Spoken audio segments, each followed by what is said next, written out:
kasing last year po, nagkaroon po ako ng PNG, tapos nagkaroon po akong frozen shoulder, magkabilaan po. Ngayon lang po, pero kaya ko naman siya nangaiangat. Ngayon kasi lang parang may pumipitik po pagka binababa. Masakit ba siya? Opo, tapos umaano po siya, yung parang mawawala, tapos papalik.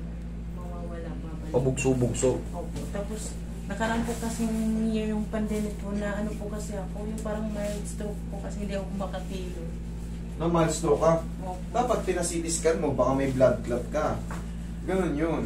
Pagka, palala, ang ano kasi, ang sintomas ng mga mild stroke, parang ano, hindi ka mukha ano, parang may namamanid sa'yo. Diabetic po kasi din ako. Ito po Ayan side nga, na- mild na yan. Tinamaan ka ng Kasi mild yan. nag-medical kami. Medical kami. Dapat mag-work siya. Hindi na siya pinayagan ng doktor. Kasi na mild stroke siya, tapos may diabetic talaga siya. Pagka ano, talagang magkakaroon ng ano yan. Hindi ka nagpa-CT scan para malaman mo. Pero talagang namanid ka nun. Opo. Isang pa ganun. Minsan nga po, Kalahati. yung ulo ko po ngayon, nagmamanid-manid po. Alam mo pinaka-discount dyan, pag ganyan ang nararamdaman mo, mag-water therapy ka, walking papawis. Opo. Hindi mo kailangan magtatakbo, mag-jacket ka lang. Para yun kasi ang ano eh. Tapos kumain ka ng maraming gulay. Mga salad-salad na, no? Opo. Cucumber, mga celery, carrots, yan.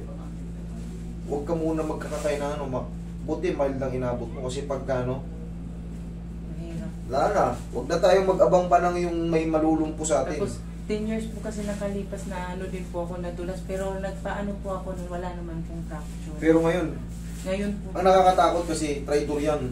Stroke, kailangan, diabetic ka, kailangan mong magpapawis talaga. Kung hanggat maaari, mag-enroll ka sa Zumba. Kasi, pangayin ka nito, nag-warning na yan. Susunod yan, pagka... tapos nagkakaroon Iwa. po ako minsan ng mga bigla na lang naninigas na part ng mga dito po. Kasi bumababa ng immune system mo eh. Dahil sa pagka-diabetic natin, yung blood circulation natin nadidelay na. Pag ang blood circulation natin nadidelay, kulang yung supply sa mga, yung oxygen, magka-cramps-cramps ka. Ganun po ang bago ka makakulan yung dito. Sobrang sakit. Parang merong ugat na ano.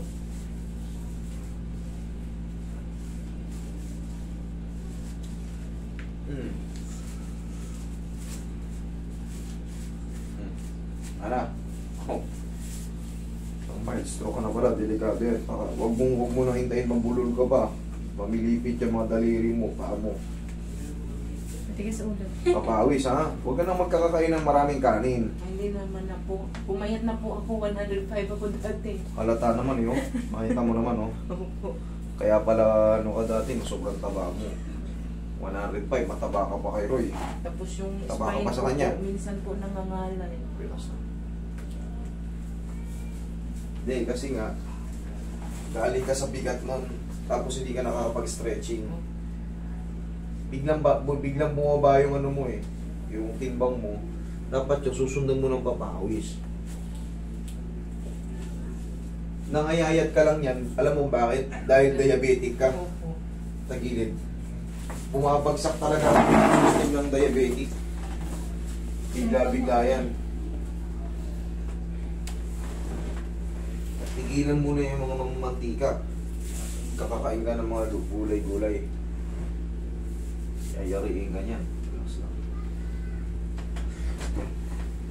Kabilang side.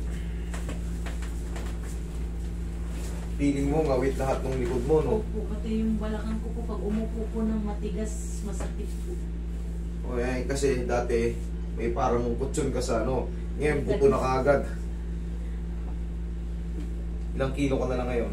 Ano na lang po, 70. Oh, 35 kilos? Grabe, isang bata na yung nawala. Isang batang 12 anyos ah.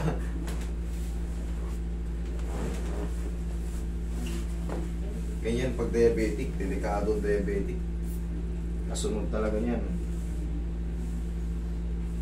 Hindi healthy yung pagkaano nito eh, pagkapayat, biglang lose weight. Bigla. Ano yan eh? Dahil nga yan sa ano, diabetic tayo, magbaba rin mga immune system natin.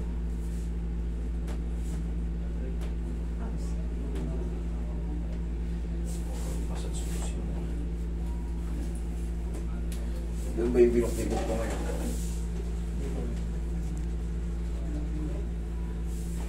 Malaki yan. Gagpas kaya sa upuan dati.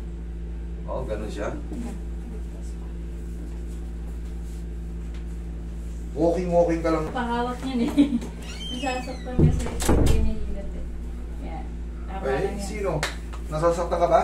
Opo. Ha? Opo. Maiyak-iyak ka lang. Oh, Pawis na hindi mo pawis na. sinabi. Hindi po, masakit lang po kasi yung mga muscle ko po. Ngayon, okay naman. Okay naman po. Okay naman pala. Ayaw mo pahawak. Opo nga. Kasi na ano. Hindi, alam mo bakit? Ganyan talaga. Ay, tihaya ka. Ganyan talaga kasi nga biglang lose weight ka. Masakit yung mga ano mo, karne ka. Ganyan, huwag ko boto ko. Kailangan talaga magpasok. Bukong nasa, hindi ko boto ko. Wala ng isang boto. Gagamit niya yan. Puto ko kasi dyan sa ito. Sa banda. Ah, okay. Eh, dahan-dahan lang. Oh. Haplos lang ng pagmamahal yan. Hindi. Normal lang to, makakaramdam to ng parang gaya. Parang yung mga muscle niya, sobrang sasakit kahit kunting bangga lang. Kasi naglo-lose weight siya. Humihina yung immune system niya. Dahil sa diabetic. Hindi naman siya nagda-diet pero talagang babagsak ang katawan mo. Pag talaga tumaas na yung ano mo, yung lapot ng dugo mo. Kasi tatamarin ka na eh. Tatamarin kang kumain, tamarin kang kumilos. Di ba? Ganyan ang mangyayari. Pinaka-the best yan, water therapy ka lang muna. Opo, maligam-gam po yung po. Tapos, May warning po. Kumain ka ng mga dahon ng malunggay. Opo, lagi po ko nang mamalugay. Yan, tapos luya, mag ano ka ng luya. Tapos yung, yan, tapos yung mga salad-salad na mga ano, no? Opo. Diyan, tapos ang protein mo, balat lang, ay balat. Yung dito lang chest ng ano. Naman o. Oo, yan lang muna pinaka-protein mo. Kaya nito mo. Itlog, yung puti ng itlog. Alisin mo yung dilaw. Yun lang. O, upo ka. Ngayon kasi weak pa ang katawan nito. Weak na weak. Masakit ang mga laman, masakit ang mga kat. Ano, konting hawak mo rin. Ay! Ngayon. Sarap na. Na ano ka na, nanlamig oh. Ganyan siya eh. Pawis na malamig. Hindi, ganito talaga pagka ano, nilalamig pagka yung blood circulation mo hindi maayos. Dapat kasi ako magpapahirap siya na laki siya. Tingnan mo naman, wala tatlong kamay niya. Oh. Laki yan dati. Pero kaya yan. Sarap kumain. Still alive eh. Opo. Dasal lang po. Samahan na rin ng Opo. walking ha. Hindi mo kailangan magtatakbo. Mag-jacket ka lang, tapos pag napawisan, palit ng damit. Lakad ka dun sa likod ng stand. Yan na. Wala na sumasabit. Wala na. Wala na sumasabit. Gumana. Okay. Sumasabit pag tinaas. Oh, wala na nga eh. Oh, Wala na. Happy ka na? thank you. Ma'am, huwag na kayo maliligo today ha. Opo. Day by day, sa simula lang naman na mahirap eh. Sa una lang, pero pag nasunod-sunod mo isang linggo, naglalakad ka sa umaga, palit ka lang na pag pwede siya inom ng tubig, papak ka ng cucumber. Okay? Nanginginig siya. Nakaka ka? Hindi ko alam. Ano ka? Hindi, sa ano yan? Sa labig ng aircon. Tsaka sa pao yan. Sa po yan. Sa ano yan? Sa ano niya? Ha? Ganyan Ganyan talaga po siya pag nawakan siya. Ano, minsan po pagka tumataas po yung sugar ko nang Naatake siya. Sige, bilad ka lang sa init. Opo. Diyan, pahangin ka sa labas. Thank you po. Thank you. Pag 4 months